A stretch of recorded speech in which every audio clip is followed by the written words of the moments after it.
Hello guys, love മീഡിയയിലേക്ക് എല്ലാവർക്കും സ്വാഗതം.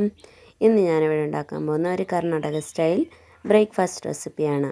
അത് നമുക്ക് ആവശ്യമായിട്ടുള്ളത് ഉള്ളി, തക്കാളി, മല്ലിയില, പുതിനയില, നെയ്യ്, പിന്നെ നമുക്ക് കുറച്ച് മസാല ഐറ്റമാണ് വേണ്ടത്.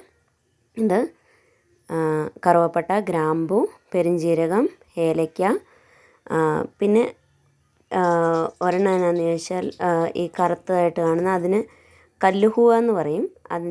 ഇതിന് കല്ലുഹൂവ എന്ന് പറയും. അതിനെ മലയാളത്തിൽ എന്നാ പറയുന്നത് എനിക്കറിയത്തില്ല. പിന്നെ നമുക്കൊരു സ്റ്റാർ വേണം, പിന്നെ ഒരു പലാവ് ഇല വേണം. ഇത് ഇത്രയുമാണ് ഇതിൻ്റെ അകത്തോട്ട് വേണ്ടത്. അതിനുശേഷം നമുക്കിതിലേക്ക് അല്പം നെയ്യ് ഒഴിച്ചിട്ട്, ഞാനിവിടെ നെയ്യ് എടുക്കുന്നത്, നിങ്ങൾക്ക് എണ്ണ വേണമെങ്കിൽ എണ്ണയും എടുക്കാം. നെയ്യ് ഒഴിച്ചതിന് ശേഷം ഈ ഞാൻ കാണിച്ചിരുന്ന കൂട്ടുകളിട്ടതിന് ശേഷം അത് ഇച്ചിരി വഴന്ന് വരുന്ന സമയത്ത് അതിലേക്ക് നമുക്ക് ഉള്ളി ചേർത്ത് കൊടുക്കാം. ഉള്ളി നന്നായിട്ട് വഴറ്റിയതിന് ശേഷം ഉള്ളിനെ നല്ലോണം വഴറ്റിയതിന് ശേഷം നമുക്ക് ഇതിലോട്ട് തക്കാളി ചേർത്ത് കൊടുക്കാവുന്നതാണ്. തക്കാളിനെയും ചേർത്ത് നല്ലോണം അതിനെ വഴറ്റി നല്ലോണം തക്കാളി വഴഞ്ഞതിന് ശേഷം നമുക്ക് ഇതിൻ്റെ അകത്തോട്ട് ഞാനിവിടെ ഇഞ്ചി വെളുത്തുള്ളി പേസ്റ്റ് ചേർത്തിട്ടുണ്ട്, 1 സ്പൂണ്.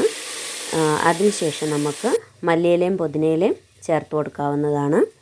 അതിനുശേഷം നമുക്ക് ഇതിലോട്ട് കുറച്ച് മസാല ആവശ്യമുണ്ട്. അതിനായിട്ട് ഞാനിവിടെ എടുത്തേക്കുന്നത് 1/2 സ്പൂൺ മുളക് പൊടി, 1/2 സ്പൂൺ മല്ലിപ്പൊടി, 1/2 സ്പൂൺ മഞ്ഞൾപ്പൊടി, 1/2 സ്പൂൺ ഗരം മസാല, ഒരു 1/2 സ്പൂൺ ചിക്കൻ മസാല. ഇത്രയാണ് ഞാൻ ഇതിലോട്ട് ചേർത്തിരിക്കുന്നത്. അതിനെ ചേർത്ത് നമുക്ക് നന്നായിട്ട് മിക്സ് ചെയ്യാം. അതിനുശേഷം നമുക്കിതിലോട്ട് ആവശ്യമായ അരി ചേർത്ത് കൊടുക്കാം. ഇതിന് ഞങ്ങളിവിടെ കർണാടകയിൽ പച്ചരി എന്നാണ് പറയുന്നത്, പക്ഷെ നമ്മുടെ റേഷൻ അരിയല്ല ഇത് നമുക്ക് ഈ കർണാടകയിലൊക്കെ ചോറ് വെക്കുന്ന അരിയില്ലേ, അതാണിത്. അതിന് മലയാളത്തിൽ എന്നാ പറയുന്നതെന്ന് എനിക്കറിയത്തില്ല കേട്ടോ, അതുകൊണ്ടാണ് ഞാൻ പച്ചരി എന്ന് പറഞ്ഞത്. അതിനെയും കൂടി ചേർത്ത് ഇതിലോട്ട് നമുക്ക് അടുത്തതായിട്ട് വേണ്ടത് വെള്ളമാണ്. അപ്പം നമ്മൾ ഏത് ഗ്ലാസ്സിന് അരി അളക്കുന്നോ, ഇപ്പോൾ 2 ഗ്ലാസ് അരിയാണ് എടുക്കുന്നതെങ്കിൽ നമ്മളതിന് ഡബിള് വെള്ളം ചേർക്കേണ്ടതാണ്. ഇപ്പോൾ 2 എടുക്കുന്നതെങ്കിൽ അതിന് നമുക്ക് 4 ഗ്ലാസ് വെള്ളം ചേർത്ത് കൊടുക്കേണ്ടതാണ്. അതിനുശേഷം നമുക്ക് ആവശ്യത്തിനുള്ള ഉപ്പ് ചേർത്ത് കൊടുക്കാം. അതിനുശേഷം നമ്മൾ അന്നേരം തന്നെ കുക്കർ അടച്ച് വെക്കരുത്. നമ്മൾ എന്ത് ചെയ്യണമെന്ന് ചോദിച്ചാൽ, അത് നല്ലോണം തിളച്ചതിന് ശേഷം നമ്മൾ കുക്കർ അടച്ച് വെക്കുകയാണെങ്കിൽ നമുക്ക് ഈ ഇലകളും അതെല്ലാം ഫുള്ള് മിക്സായിട്ട് കിട്ടും. ഇല്ലെങ്കിൽ ഈ മസാലയെല്ലാം മേളിൽ അങ്ങനെ തന്നെ പൊങ്ങിക്കിടക്കുന്നതായിരിക്കും. അതുകൊണ്ട് തിളച്ചതിന് ശേഷം കുക്കർ ഓഫ് ചെയ്യാൻ ഓർക്കുക. പിന്നെ നമുക്കിതിന് 2 വിസിലടിച്ച് നമുക്കിതിന് ഓഫ് ചെയ്യാം എന്നാണ്.